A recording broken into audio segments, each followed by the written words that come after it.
میری طرف سے آپ سب کو سلام۔ آج دوبارہ آپ کے ساتھ ہونا اعزاز کی بات ہے اور آج میں اپنے دل کی بات کرنا چاہتا ہوں۔ کلام اس بارے میں بات کرتا ہے کہ جیسے اس کے دل کے اندیشے ہیں وہ ویسا ہی ہے، لیکن میں کچھ واضح کرنا چاہتا ہوں کہ آج ہمارا دل کیا ہے، کیونکہ یہ ضروری ہے کہ جب ہم اس نئی زندگی پر چلتے ہیں، خدا کے فرزندوں کے طور پر، خدا کے وارثوں کے طور پر، مسیح کے ساتھ ملانے والوں کے طور پر، یاد رکھیں کہ آپ نئی تحقیقات کے طور پر زندگی گزارتے ہیں، جس کا مطلب ہے کہ ہمیں ایک نیا ڈی این اے ملتا ہے۔ ہم محبت کے منبع سے جڑے ہوئے ہیں جو خدا ہے، لہٰذا ہم اپنے باپ کی محبت کے وصول کنندہ بن جاتے ہیں۔ جیسا کہ ہم اس کی محبت کو حاصل کرتے ہیں، جیسا کہ ہم اس کی مہربانی حاصل کرتے ہیں، جیسا کہ ہم اس کی رحمت اور فضل اور معافی حاصل کرتے ہیں، جو ہم ہیں وہ ہماری فطرت بن جاتی ہے کہ ہم اپنی زندگیوں کو اپنے ارد گرد اور اس دنیا کے لیے ہر ایک کے فائدے کی خاطر بہہ جانے دیتے ہیں۔ ہماری زندگیاں خدا کی شبیہ کو حاصل کرنے کے لیے اور اس دنیا میں اجالا کرنے کے لیے بلائی گئی ہیں، جس کا مطلب ہے کہ ہم آسمان کی حقیقت سے جیتے ہیں۔ ایمان آسمان کی حقیقت ہے اور محبت خدا کی فطرت ہے جو ہمارے اندر ابھرتی ہے جب ہم آسمانی مقامات پر اپنی وراثت کے تمام خزانوں تک رسائی حاصل کرتے ہیں، جو کلسیوں پہلا باب 5ویں آیت میں ہے، اور اس طرح خدا کے بچوں کے طور پر یسوع اپنی فطرت اور اپنے نقطہ نظر کو بحال کرنے آیا، اور پھر یہ ایک آسمانی حقیقت کہلاتی ہے۔ یاد رکھیں کہ یسوع مسیح آسمان ہے جو گوشت بنا، وہ خدا کا کلام ہے جو مجسم ہوا اور ہمارے درمیان بسا، وہ ہماری زندگی کے ہر دن کی جنت کی حقیقت ہے۔ بائبل خدا کا کلام جو سچائی ہے، یہ سچائی کی روح ہے، اور پھر یہ ہمیں بالکل نئے نقطہ نظر سے جینے کی اجازت دیتا ہے۔ لہٰذا ہم اس وقت زمین پر آسمان کے سفیر ہیں، میرے پاؤں زمین پر رکھے گئے ہیں، لیکن چونکہ میں جنت کا شہری ہوں اس لیے میں اپنی معلومات آسمان سے حاصل کرتا ہوں، اور اسی طرح میں جنت کی حقیقتوں کو زمین پر لانے کے قابل ہوں، ایک ایسا راستہ جہاں جنت میری زندگی میں ظاہر ہوتی ہے، اور یہ تب ہوتا ہے جب میں اپنے خدا کے ساتھ وقت گزار کر خدائی فطرت اختیار کرتا ہوں۔ در حقیقت یوحنا پہلا باب یہ بتاتا ہے کہ آپ خدا کو جانتے ہیں جیسے جیسے آپ محبت میں چلتے ہیں۔ یہ اس بات کی علامت یا مطلب نہیں ہے کہ آپ ایک دن جنت میں جائیں گے، بلکہ آپ خدا کو اس طرح جانتے ہیں جیسے آپ کو جاننا چاہیے۔ میں اپنے باپ کے ساتھ جتنا وقت گزارتا ہوں اور جتنا زیادہ میں یسوع مسیح اور روح القدس کے ساتھ وقت گزارتا ہوں، میں ان کی فطرت کو حاصل کرنے والا بن جاتا ہوں۔ خدا کی فطرت محبت ہے، اور جتنا زیادہ میں خدا کی قربت میں وقت گزارتا ہوں اتنا ہی مجھے وہ فطرت حاصل ہوتی ہے، اور یہ کہ میں زمین پر اس فطرت کا اظہار بن جاتا ہوں، اور وہ فطرت ایک خدائی فطرت، ایک بے لوث فطرت، وہ مشق ہے جو جنت کو سنبھال سکتی ہے۔ لہٰذا یاد رکھیں کہ صحیفہ کہتا ہے آپ صرف نئی مے کو نئی مشقوں میں ڈال سکتے ہیں، کیونکہ اگر آپ نئی مے جو کہ جنت کی حقیقت ہے پرانی مشقوں میں جو کہ ایک گناہ کی فطرت ہے ڈالتے ہیں تو مشقیں پھٹ جاتی ہیں۔ اس لیے نئی مے آسمان کی حقیقت، سچائی، جسے صرف ایک نئی مشق میں ڈالا جا سکتا ہے،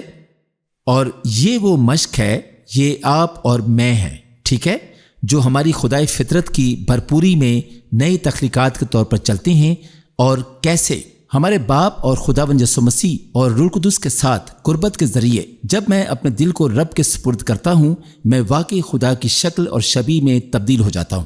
لہٰذا ہمارا دل اہم ہے۔ بائبل اس کے بارے میں بات کرتی ہے جیسا کہ آپ اپنے دل میں یقین رکھتے ہیں، جیسا کہ میں صرف فکری طور پر نہیں مانتا ہوں، جیسا کہ میں فکری طور پر کچھ جانتا ہوں، لیکن جیسا کہ میں واقعی آسمان کی حقیقت کے بارے میں اس کی گہرائی میں مکمل طور پر قائل ہوں، تب میں ایمان کے دائرے میں داخل ہونا شروع کرتا ہوں، اس وقت جب میں آسمان کے لیے زمین کے ذریعے ظاہر ہونے کا ایک راستہ بن جاتا ہوں، جب میں اپنے دل سے پورا یقین کر لیتا ہوں۔ دل سے مکمل طور پر یقین کرنے کے لیے مشقوں کی ضرورت ہے، ایک دل جو اس کے جیسا ہے، اور اسی وجہ سے اگر ہم اس قدرتی دنیا کے مطابق زندگی گزاریں تو ہم دشمن کے لیے کھیل کا میدان بن جاتے ہیں۔ ہماری زندگی میں دشمن کا اپنا راستہ ہے، ٹھیک ہے، کیونکہ ہم کبھی بھی آسمان کو ظاہر نہیں کریں گے، کیونکہ ہم اسے سنبھال نہیں سکتے، لہٰذا ہمارا دل بہت اہم ہے۔ تو آج میں صرف اپنے دل کے بارے میں مختصراً بات کرنا چاہتا ہوں۔ جب بائبل کہتی ہے جیسے اس کے دل کے اندیشے ہیں وہ ویسا ہی ہے، تو یہ ہمارے جسمانی دل کے بارے میں بات نہیں کر رہا ہے، ٹھیک ہے۔ ہمارا دل گہرائی، اونچائی، چوڑائی اور لمبائی ہے، اور ہم جو ہیں یہ ہماری روح کے 3 اجزاء کا مرکب ہے۔ یہ ہمارا دماغ، ہماری مرضی اور ہمارے جذبات کے ساتھ ساتھ ہمارا ضمیر ہے جو کہ ہماری روح کا یہ حصہ ہے، ٹھیک ہے۔ ہمارا دماغ وہ ہے جس کے ساتھ ہم سوچتے ہیں، ہماری مرضی وہ ہے جو ہم اپنے دل سے کرنے کا ارادہ رکھتے ہیں، اور ہمارے جذبات ہمارے احساسات ہیں، اور ہمارا ضمیر خدا کی تخلیق کردہ انسانی فطرت ہے جو ہمیں یہ جاننے کے قابل بناتی ہے کہ خدا کس چیز کا جواز پیش کرتا ہے اور وہ کس چیز کی مذمت کرتا ہے۔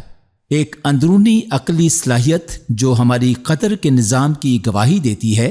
لہٰذا عبرانیوں 10 باب کی 22 اور پہلا یوحنا 3 باب کی 20 آیت میں شعور کے بارے میں بات کی گئی ہے۔ لہٰذا ہمارا ضمیر، ہمارا دماغ، ہماری خواہش اور جذبات سب ہمارے دل کا حصہ ہیں۔ لہٰذا بائبل اس کے بارے میں بات کرتی ہے جیسے اس کے دل کے اندیشے ہیں وہ ویسا ہی ہے۔ وہ اس کے حقیقی جوہر کے بارے میں بات کر رہی ہے کہ ہم کون ہیں اس کی گہرائی کے بارے میں۔ جب ہم اپنے دماغ، اپنی مرضی، اپنے جذبات اور اپنے ضمیر کے ساتھ سچائی کے حوالے سے مکمل طور پر قائل ہو جاتے ہیں، جب سچائی وہ بن جاتی ہے جس پر ہم اپنے دل میں مکمل طور پر قائل ہوتے ہیں، ہمارے جوہر میں ہم ایمان کے دائرے میں داخل ہو جاتے ہیں۔ لیکن ہر روز یہ دنیا ہمارے کاموں میں آنے کی کوشش کر رہی ہے، اور یہ دنیا سچائی کو غرق کرنے کی کوشش کر رہی ہے، اور یہ دنیا زندگی کی حقیقتیں، وہ چیزیں جو ہمارے حواس سے چلتی ہیں، خود کو ہمارے ذہن، خواہش، جذبات اور ضمیر میں ہم جو ہیں اس کی گہرائی میں قائم کرنے کی کوشش کر رہی ہیں۔ لہٰذا میں آپ کو سارا دن بتا سکتا ہوں، مجھے یقین ہے کہ خداوند میرا شافی ہے، لیکن اگر آپ مجھے نچوڑتے ہیں اور ڈاکٹر مجھے تشخیص دیتے ہیں، ان میں سے کچھ کہتے ہیں کہ کینسر ہے، یہ دباؤ مجھے نچوڑ دیتا ہے اور فوری طور پر آپ دیکھتے ہیں کہ میں کس بات پر پوری طرح سے قائل ہوں۔ لہٰذا میں یقین کے ساتھ آپ کو بتا سکتا ہوں کہ خدا آپ کا شافی ہے یا خدا میرا شافی ہے۔ لیکن اگر میں ڈاکٹر سے تشخیص حاصل کرتا ہوں اور میں نچوڑا جاتا ہوں اور آپ کے چہرے پر ایسے جذبات آتے ہیں جو خوشی اور سکون سے نہیں بھرے ہوتے، تو پھر آپ اچھی طرح جانتے ہیں کہ میں اس پر پوری طرح سے قائل نہیں تھا۔ بس جب ہم خدا کے فرزند، خدا کے وارث، مسیح کے ساتھ شریک ہونے والے، زمین پر آسمان کے سفیر کے طور پر مسیح یسوع میں فاتحین سے زیادہ دشمن کی تمام طاقت پر پوری طاقت کے ساتھ غالب آنے والے کے طور پر چلنا شروع کرتے ہیں، تو ایسا ہوتا ہے کہ جب ہم ایک خدائی فطرت کو اپناتے ہیں، جب ہم رب کو لفظی طور پر صرف اپنے دل، دماغ، مرضی، جذبات کو خدا کی فطرت سے بھرنے کی اجازت دیتے ہیں، تو ہم اس کی محبت کے وصول کنندہ بن جاتے ہیں، ہم اس کا اظہار بن جاتے ہیں اور ہم آسمان کے مقام سے دیکھتے ہیں۔ بس اگر آسمان ہماری زندگی میں کام کرنے والا ہے اور سچائی یہاں اس زمین پر ہماری زندگیوں کی حقیقت بننے والی ہے، کیونکہ سچائی آسمان کی حقیقت ہے، بائبل آسمان کی حقیقت ہے، خدا کا کلام سچائی ہے۔ کلمہ کا مکمل حصہ، بائبل کہتی ہے سچائی ہے، روح القدس سچائی کی روح ہے۔ یسوع کہتا ہے میں راہ ہوں، حق ہوں، میں جوہر ہوں، میں آسمان کی حقیقت ہوں جو زمین پر آیا ہے، میں وہ کلمہ ہوں جو مجسم ہو گیا، میں جو ہوں۔ اب جب کہ مسیح آیا ہے، سچائی ہے، خدا کے وعدے سچے ہیں، ٹھیک ہے، اور جب ہم سچائی کو وہ بننے دیتے ہیں جس کے ہم اپنے دل، دماغ، اپنی مرضی، اپنے جذبات اور اپنے ضمیر میں مکمل طور پر قائل ہوتے ہیں، تو ہم ایمان کے دائرے میں داخل ہوتے ہیں۔ یہ ایمان کی زندگی ہے جہاں ہم نظر سے نہیں بلکہ ایمان سے چلتے ہیں۔ ہم اپنے دماغ، ارادے، جذبات اور ہوش میں آسمان کی حقیقت کے مطابق چلتے ہیں، ہم اس دنیا سے نہیں چلتے۔ تو یہ دنیا اب میرے ذہن، میری مرضی اور جذبات میں اب کوئی اہمیت نہیں رکھتی، ٹھیک ہے۔ در حقیقت ایک صحیفہ ہے جو کہتا ہے کہ خدا کی بادشاہی کھانے پینے میں نہیں ہے بلکہ راست بازی، امن اور خوشی اور روح القدس میں ہے۔ یہ دیکھیں، خدا کی بادشاہی جب یہ وہ چیز بن جائے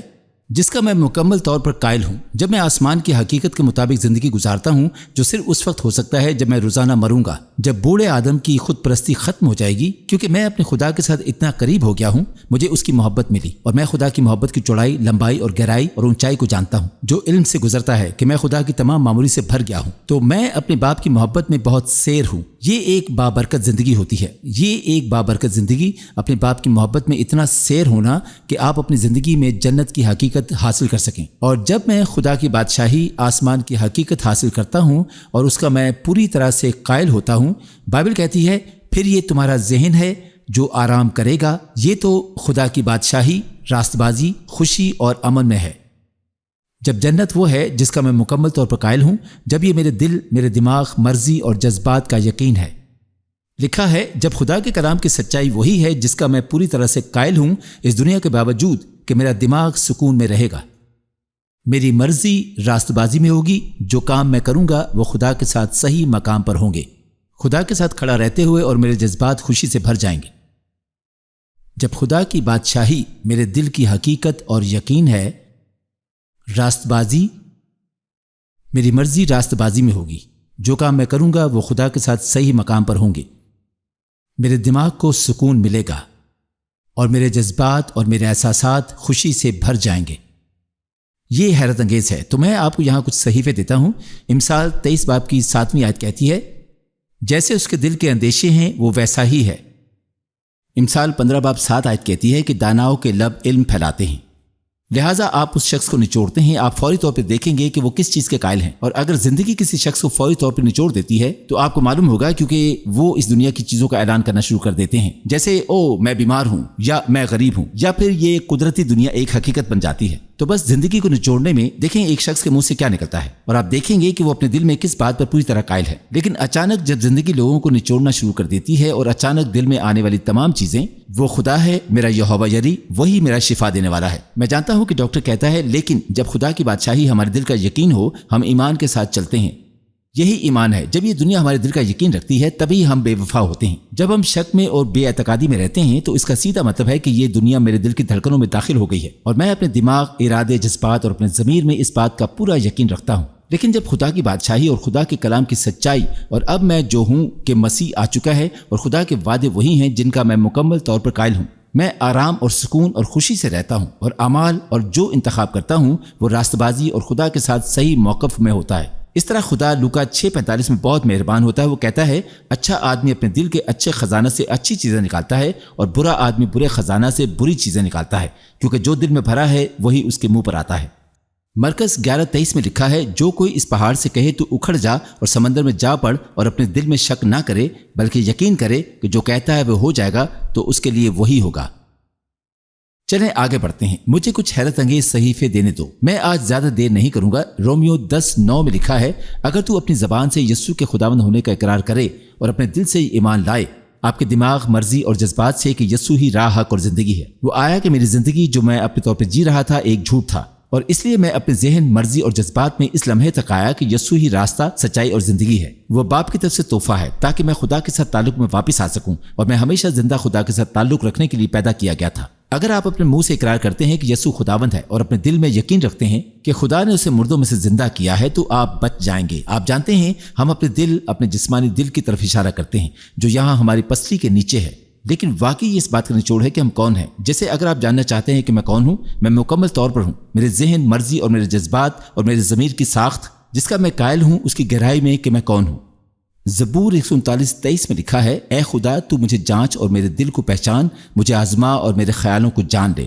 تو اے خداوند اگر اس دنیا کی کوئی چیز ہے کہ میں جو ہوں اس کے جوہر کے بیچ میں آتی ہے تو مجھے تلاش کر اور مجھے آزما اور ان چیزوں کو میری زندگی سے نکال دے، ان چیزوں کو میری زندگی میں مزید ترجیح نہ ہونے دیں۔ لہٰذا امثال 4:23 کہتی ہے اپنے دل کی خوب حفاظت کر کیونکہ زندگی کا سرچشمہ وہی ہے۔ امثال 27:19 جس طرح پانی میں چہرہ چہرہ سے مشابہ ہے اسی طرح آدمی کا دل آدمی سے، تو ہم جو بھی ہیں ہمارا دل اس کا جوہر ہے۔ اگر آپ اس پہاڑ کو کہیں گے کہ اپنی جگہ سے ہل جا اور اپنے دل میں اس بات پہ یقین رکھو کہ آپ کون ہیں، اگر آسمان کی حقیقت ہماری زندگی کی حقیقت بن جائے تو آپ اس پہاڑ کو کہو گے کہ ہلو تو وہ سمندر میں ڈالا جائے گا۔ آپ ایک ایسے دائرے میں داخل ہوں گے جہاں حقیقت میں جنت ظاہر ہو سکتی ہے، لیکن دل ہم جو ہیں اس کا جوہر فطرت ہے، محبت ہے۔ یہ وہی ہے جو آسمان کی حقیقتوں کو سنبھال سکتا ہے، اور اس لیے خود غرض فطرت جنت کی حقیقتوں کو نہیں سنبھال سکتی۔ در حقیقت ایک خود غرض فطرت خدا کی آواز کو نہیں جانتی کیونکہ یہ ہمیشہ مسخ ہوتی ہے، لیکن جب میں خدا کی محبت کو اپنے لیے سمجھنا شروع کر دیتا ہوں اور خدا کے بچے کی حیثیت سے اس کی محبت اور میری قدر و قیمت کا وصول کنندہ بن جاتا ہوں، پھر اچانک میں اس کے نقطہ نظر سے دیکھنے لگتا ہوں اور میں آسمان کی حقیقت سے جیتا ہوں۔ یہ زمین پر میری زندگی کی حقیقت بن جاتی ہے۔ یرمیہ 29:13 اور تم مجھے ڈھونڈو گے اور پاؤ گے جب پورے دل سے میرے طالب ہوں گے۔ زبور 51:10 اے خدا میرے اندر پاک دل پیدا کر اور میرے باطن میں از سر نو مستقیم روح ڈال۔ امثال 3:5 اور 6 سارے دل سے خداوند پر توکل کر اور اپنے فہم پر تکیہ نہ کر، اپنے سب راہوں پر اس کو پہچان اور وہ تیری رہنمائی کرے گا۔ متی 22:37 یسوع نے جواب دیا کہ خداوند اپنے خدا اپنے سارے دل اور اپنی ساری جان اور اپنی ساری عقل سے محبت رکھ۔ زبور 37:4 خداوند میں مسرور رہ اور وہ تیرے دل کی مرادیں پوری کرے گا۔ دوسرا کرنتھیوں 3 16 اور 18 آیت جس لمحے کوئی اپنا دل، اپنا دماغ، ارادہ اور آنے والی جذبات کے حوالے کر دیتا ہے اسی لمحے میں اپنی زندگی اس حقیقت کے حوالے کر دیتا ہوں کہ میں کون ہوں۔ لیکن جب کبھی اس کا دل خداوند کی طرف پھرے گا تو وہ پردہ اٹھ جائے گا اور خداوند روح ہے، اور جہاں کہیں خداوند کا روح ہے وہاں آزادی ہے۔ مگر ہم سب کے بے نقاب چہروں سے خداوند کا جلال اس طرح منعکس ہوتا ہے جس طرح آئینہ میں، تو اس خداوند کے وسیلہ سے جو روح ہے ہم اسی جلالی صورت میں درجہ بدرجہ بدلتے جاتے ہیں۔ حزقیل 36:26 اور میں تم کو نیا دل بخشوں گا اور نئی روح تمہارے باطن میں ڈالوں گا اور تمہارے جسم سے سنگین دل کو نکال ڈالوں گا اور گوشتین دل تم کو عنایت کروں گا۔ امثال 3 پہلی اور دوسری آیت میری تعلیم کو فراموش نہ کر بلکہ تیرا دل میرے حکموں کو مانے کیونکہ تو ان سے عمر کی درازی اور پیری اور سلامتی حاصل کرے گا۔ مرکز 4:13 آیت میں بیج بونے والے کی مثال ہے۔ یسوع سمجھانا شروع کرتا ہے کسان لفظ بوتا ہے، یہ مٹی واقعی ہمارے دل کا نچوڑ ہے، اور یسوع اس کو بیان کرنا شروع کرتا ہے، اور 20 آیت میں لکھا ہے لیکن اچھی زمین پر بویا گیا بیج ان لوگوں کی نمائندگی کرتا ہے جو کلام کو قبول کرنے کے لیے اپنے دل کو کھولتے ہیں، اور ان کی زندگیوں میں اچھا پھل ہوتا ہے، کچھ 30، 60 اور یہاں تک کہ 100 گنا اس سے زیادہ جو بویا گیا تھا۔ یہ دنیا آپ کے کاموں میں دخل اندازی کرنا چاہتی ہے۔ زندگی کے حقائق اس حقیقت کو غرق کرنا پسند کرتے ہیں کہ آپ کون ہیں۔ جب مسیح آ چکا ہے اسے نہ ہونے دیں، جان لو کہ یہ جھوٹ ہے، لیکن ہم سچ کو جان لیں گے اور یہ ہمیں آزاد کر دے گا۔ اس حقیقت کو جاننا کہ ہم کون ہیں، کہ خدا ہمارے لیے ہے نہ کہ ہمارے خلاف، کہ اس کے وعدے ہاں ہیں، آمین۔ اس کی ہاں ہمارا جواب ایسا ہی ہو کہ جو ہم میں کوئی اچھا کام کرے گا وہ اسے پایا تکمیل تک پہنچائے گا، کہ وہ ہمارا یہوہ رافع ہے، وہ تمہارا شافی ہے، وہی ہمارا یہوہ یری ہے، وہی تمہارا فراہم کرنے والا ہے، وہ تمہارا محافظ، مضبوط مینار اور ہمارا الشدائی ہے، وہ ہمارا خدا ہے۔ لہٰذا جب زندگی وبائی امراض اور عالمی معیشتوں کے درمیان آپ کے کام میں آتی ہے اور ہر وہ چیز جو غلط سمت میں جاتی نظر آتی ہے، ہم جنت کے مقام کے مطابق زندگی گزار سکتے ہیں، جہاں ہماری زندگیاں جنت کے راستے ہیں۔ دوستو، میں آپ سے پیار کرتا ہوں۔ خدا حیرت انگیز چیزیں کر رہا ہے، میں یہاں صرف ایک ساتھ لانے کے لیے ہوں۔ ہم لفظی طور پر ایک نسل کو بااختیار بنانے جا رہے ہیں کہ وہ اپنے خدا کو تجربے سے جان سکیں اور اس زندگی سے باہر نکل سکیں۔ میں آپ سے پیار کرتا ہوں، میں آپ سے پھر ملوں گا۔